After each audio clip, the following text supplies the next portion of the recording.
우리는 너무나 오랫동안 몸에 묶여 있었기 때문에 인류 역사 이래로 그리고 부모로부터 태어나서부터 지금까지 그렇게 믿고 살았기 때문에 모든 사람들이 그렇게 살고 있기 때문에 생득권과 원복에 대해서 제대로 가르침을 받지 못했기 때문에 그 상태가 무엇인지 알지 못하고 누리지도 못하고 있다는 것입니다. 이제는 진실을 알아야 합니다. 지금 우리의 영은 하나님의 영에 속해 있습니다. 하나님의 영 안에 거하고 있습니다. 생각과 감정에 속지 않으면 우리의 혼은 하나님의 영 안에 존재한다라는 것입니다.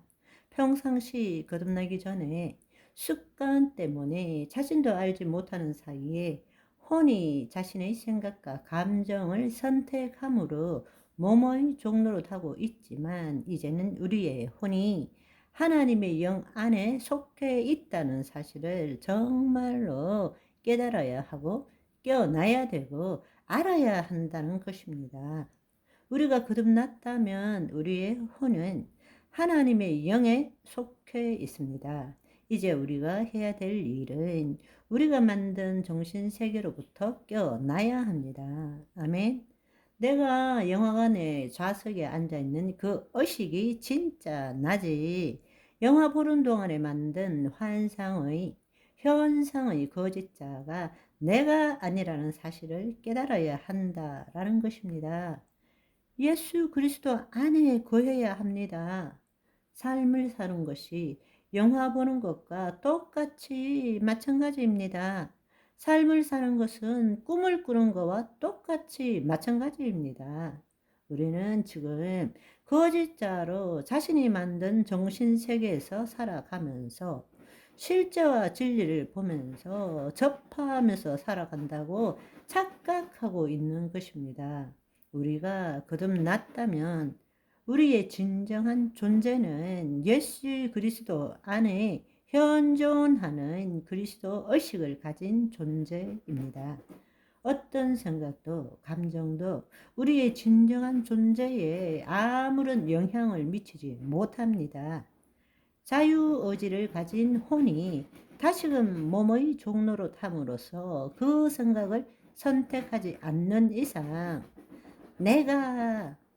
나도 존재하지 않습니다. 그냥 생각만 존재할 뿐입니다. 그냥 감정만 존재할 뿐입니다. 아멘. 거짓자에서 생각해 봅시다. 이미 여러 차례 말씀드렸지만 혼이 어떤 대상에 대한 생각을 가지고 자신과 동일시함으로 내 생각이 되고 내 생각의 결과로 허상인 거짓자가 만들어진다고 말했습니다. 대상에 대한 자신의 생각에 자아의식의 옷을 입힘으로써 동일시함으로써 그 대상으로부터 자신의 정체성을 이끌어내는 것입니다. 다른 말로 그 대상에 대한 나의 자아의식을 부여함으로 그 대상이 나의 정체성의 일부가 되는 것입니다.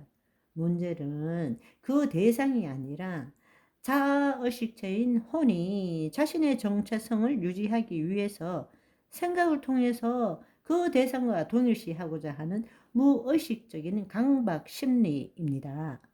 모든 인간에게는 이게 있어요. 본래는 하나님의 영에 의해서 존재하는 건데 하나님의 영을 나타내는 존재인데 하나님의 영이 떠남으로 내가 누구인지 모르기 때문에 인류 역사를 통해서 타락한 후에 모든 인간들이 바로 자신의 생각을 통해서 그 대상과 동일시하고자 하는 무의식적인 강박 심리에 시달리고 있어요. 이것이 집착입니다. 이걸 깨달아야 되는 거예요. 이걸 깨닫게 하기 위해서 하나님의 영이 우리 안에 임하신 거예요. 아멘.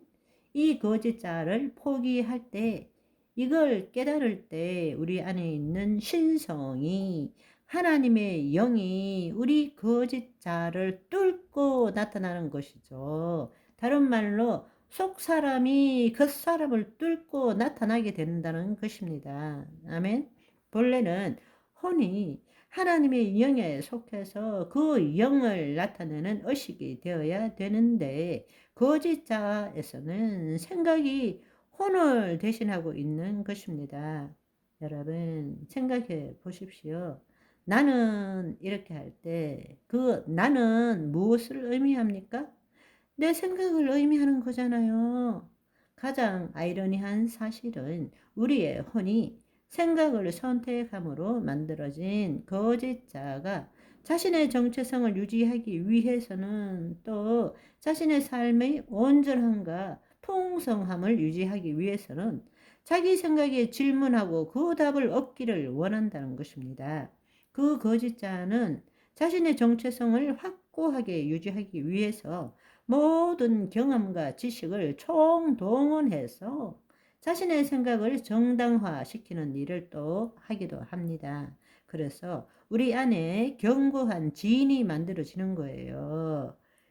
내가 예를 들어서 어떤 사람에 대해서 미워 이런 생각, 내 안에 수많은 생각 중에 미워라는 생각이 떠오를 때에 내 믿음 체계에 영향을 받아서 그럴 때 그 미워가 나에게 가장 가까워서 선택하게 되어 미워라는 생각을 하게 되면 그때부터 수많은 생각들이 왜 미운지에 대한 합당한 것을 붙여 나가기 시작하는 것입니다. 그래서 그럴 수밖에 없는 오만 가지 이유를 만들고 결국에는 미워라는 것이 옳음이라고 정당화시켜서 진리라고 믿게 되는 것이죠. 그게 바로 견고한 진이라는 것입니다.